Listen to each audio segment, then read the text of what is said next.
Introduction to biology में आज हमारा जो टॉपिक है वो है Quran and biology.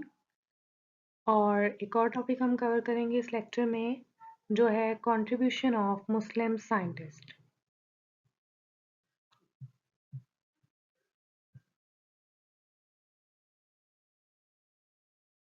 Quran and biology. Quran and biology में हम ये पढ़ेंगे कि कुरान में और बायोलॉजी में क्या चीज़ सिमिलर, मतलब अल्लाह ताला ने ही हम सबको बनाया, अल्लाह ताला ने ही लिविंग ऑर्गेनिज्म को बनाया। Biology is about living organism. और कुरान में अल्लाह ताला ने सब प्रोसेस बताया है कि मैंने इंसान को कैसे बनाया, स्टेजेस ऑफ डेवलपमेंट ऑफ और ग्रोथ, जो भी जितने भी स्टेजेस हैं ह्यूमन के डेवलपमेंट के, वो सब बताए। तो कुरान एंड बायोलॉजी में हम पढ़ेंगे कि कुरान में अल्लाह ताला ने कैसे हमें बायोलॉजी के प्रोसेसेस बताए। The Almighty Allah has conveyed a great knowledge about the origin and characteristics of animals and plants through our holy book, the Quran. A few of ayah are quoted as under. अल्लाह ताला ने हमें बहुत knowledge दी है। कुरान के अंदर बहुत सारी चीज़ें एक्सप्लेन की हैं, फिज़िक्स की बहुत सारी चीज़ें, लॉज ऑफ मोशन और बहुत सारी चीज़ें ऐसी हैं जो अल्लाह ताला ने कुरान में हमें बता दी हैं। अल्लाह ताला ने कहा है कि मैंने जो चीज़ें बताई हैं उन पे गौर व फिक्र करो, और अगर हम गौर व फिक्र करते हैं तो हम नए नए लॉज, नई नई थ्योरीज निकालते हैं। We made every living thing from water. सूरे अंबिया की वर्स 30 है कि अल्लाह ताला ने फरमाया है कि हमने हर जिंदा शय को पानी से पैदा किया। इससे हमें क्या पता चलता है कि जहाँ पानी है वहाँ क्या है, जिंदगी। क्योंकि हर जिंदा शय को किससे पैदा किया है, पानी से, और जहाँ पानी है वहाँ क्या है, जिंदगी है। And Allah has created every animal from water. Of them, there are some that creep on their bellies, some that walk on two legs, and some that walk on four. Allah creates what He will. He is able to do all things.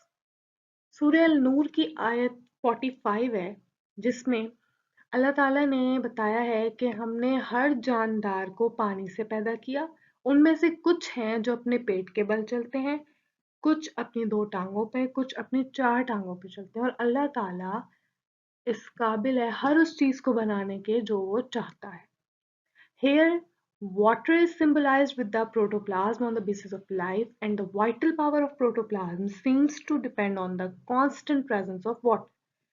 यहाँ हमें क्या पता चलता है, importance of water, कि जहाँ पानी है वहाँ जिंदगी है। हर जिंदा शय को किससे पैदा किया है, पानी से। प्रोटोप्लाज्म, प्रोटोप्लाज्म क्या है? प्रोटोप्लाज्म हमारे सेल्स के अंदर एक लिक्विड होता है जिसे क्या कहते हैं, प्रोटोप्लाज्म। और वाटर क्या है, बेसिस ऑफ लाइफ। और वाटर ही वाइटल पावर है किसकी, प्रोटोप्लाज्म की।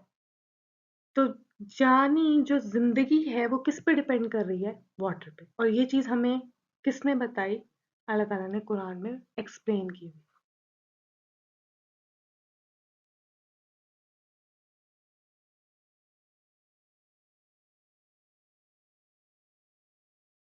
इसके बाद एक और चीज जो कुरान में बताई है वो क्या है, and in the earth are neighbouring tracts, vineyards and plants and date palms, like and unlike which are watered with one water. And we have made some of them to excel others in fruit. Herein verily are portents for people who have sense.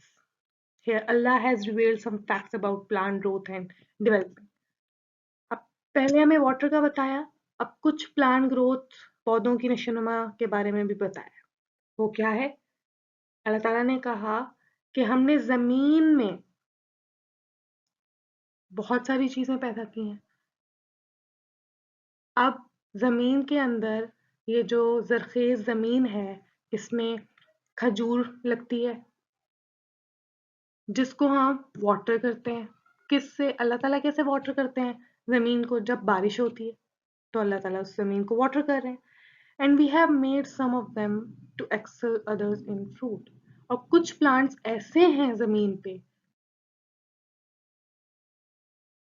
जो कि हमें फल देते हैं, और इसमें समझदार के लिए निशानियां हैं। यानी हमें इससे ये पता चलता है कि प्लांट की ग्रोथ कैसे होती है, वाटर से होती है, और जो जमीन के अंदर न्यूट्रिएंट्स अल्लाह ताला ने मिनरल्स रखे हैं उनसे होती है।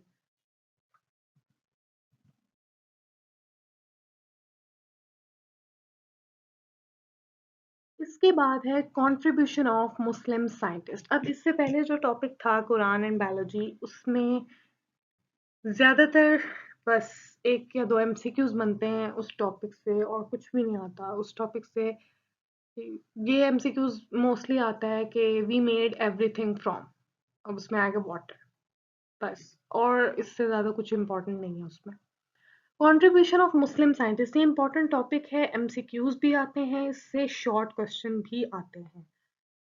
अब कंट्रीब्यूशन ऑफ मुस्लिम साइंटिस्ट, अब जितनी भी साइंस आज तरक्की कर चुकी है, ये अमेरिका, जर्मन, ग्रीक, ये सारे साइंटिस्ट तो बाद में आए हैं। पहले जो थे वो कौन थे? मुस्लिम साइंटिस्ट, जिन्होंने सारी बेसिस दी हैं साइंस की, और उनको आगे अब बाकी इंग्लिश साइंटिस्ट ने बढ़ाया।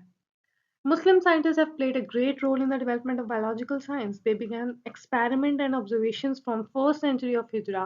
Following are some details about the Muslim scientists. अब इसमें आपने क्या याद रखना है? 3 मुस्लिम साइंटिस्ट का बताया हुआ है। इन तीनों के आपने नाम याद रखने हैं। डेट ऑफ बर्थ है, डेट ऑफ डेथ आगे लिखी हुई है, वो याद करने की जरूरत नहीं है।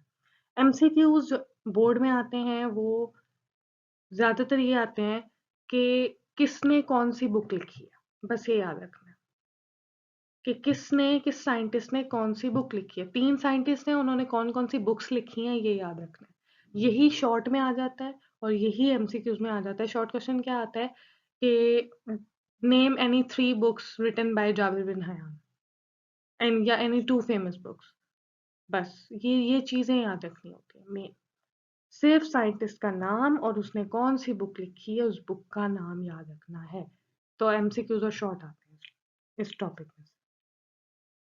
पहले साइंटिस्ट जो जिक्र किए आपकी बुक में वो है जाबिर बिन हयान।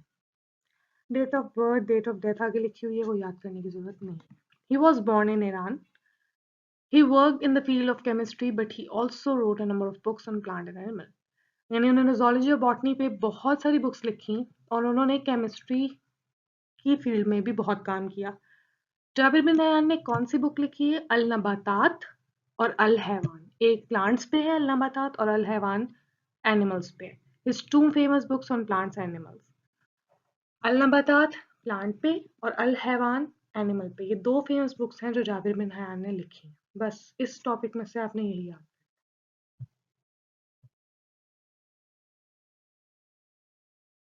इसके बाद दूसरे साइंटिस्ट हैं Abdul Malik Asmai. He was great zoologist. जो मेन चीज मैंने बोल्ड की हुई सिर्फ वो याद रखनी है। अब्दुल मलिक असमाई क्या थे? Zoologist. Jabir bin Hayyan chemist भी थे, बायोलॉजिस्ट भी थे, और उन्होंने 2 बुक्स लिखी थी। अब्दुल मलिक असमाई जोलॉजिस्ट थे सिर्फ, ना वो केमिस्ट थे ना वो बॉटनिस्ट थे। जोलॉजिस्ट का मतलब उन्होंने सिर्फ एनिमल्स पे बुक लिखी है। एक बुक का नाम है अलखेल जो कि हॉर्स पे है, अल आबिल जो कि कैमल्स पे है, अल शाद शीप पे है, अल वहूश वाइल्ड एनिमल्स पे है, जंगली जानवरों पे, और अल खल्कुल इंसान जो कि, क्योंकि जोलॉजी में हम एनिमल्स और ह्यूमंस दोनों को डिस्कस करते हैं, तो on different parts of human body and their function. तो जाबिर बिन हयान केमिस्ट भी थे, बायोलॉजिस्ट भी थे, उन्होंने 2 बुक्स लिखी थी। अब्दुल मलिक असमाई सिर्फ जोलॉजिस्ट थे, सिर्फ वो ह्यूमंस पे, लिविंग ऑर्गेनिजम्स पे, एनिमल्स पे लिखते थे, प्लांट्स पे भी नहीं लिखते थे। उन्होंने कितनी बुक्स लिखी हैं? उन्होंने 5 बुक्स लिखी हैं।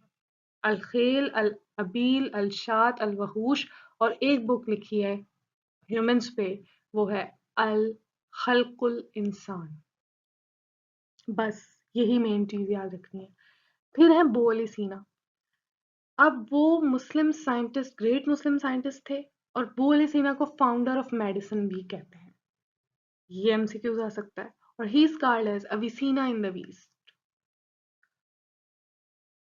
अब उनको अविसीना कहते हैं वेस्ट में। अब ये भी एमसीक्यूज मोस्टली आता है कि which Muslim scientist is known as Avicenna in the west. तो आप क्या कहेंगे? Bu Ali Sina. He identified many disease like उन्होंने बहुत सारी डिजीजेस डिस्कवर की हैं। अब ना तो उन्होंने कोई अभी तक उनकी किसी बुक का जिक्र नहीं, सिर्फ उनकी 2 बुक्स थी, वो याद रखनी है। उन्होंने क्या किया, ज़्यादातर काम बोल सीना का क्या था, उनको अविसीना क्यों कहते थे, उनको फाउंडर ऑफ मेडिसिन क्यों कहते हैं, क्योंकि उन्होंने ज़्यादातर बीमारियों की जो मेडिसिन होती है उनको डिस्कवर किया। Tuberculosis, meningitis, and other inflammations. He also worked in the field of mathematics, astronomy, physics, paleontology, and music. He wrote books. अल कानून बुक लिखी है और फिल अल शाफी, ये 2 बुक्स लिखी है। जाबिर बिन हयान ने भी 2 बुक्स लिखी हैं, बोले सीना ने भी 2 बुक्स लिखी हैं, अब्दुल मलिक अस्माई ने 5 बुक्स लिखी हैं, जिसमें से 4 एनिमल्स पे हैं और 1 ह्यूमंस पे है। और अविसीना और फाउंडर ऑफ मेडिसिन बोले सीना को कहते हैं। बस ये मेन एमसीक्यूज है जो आपने याद रखने हैं। होप सो कि आपको समझ आ गया होगा। कोई भी क्वेश्चन है तो आप कमेंट सेक्शन में पूछ सकते हैं।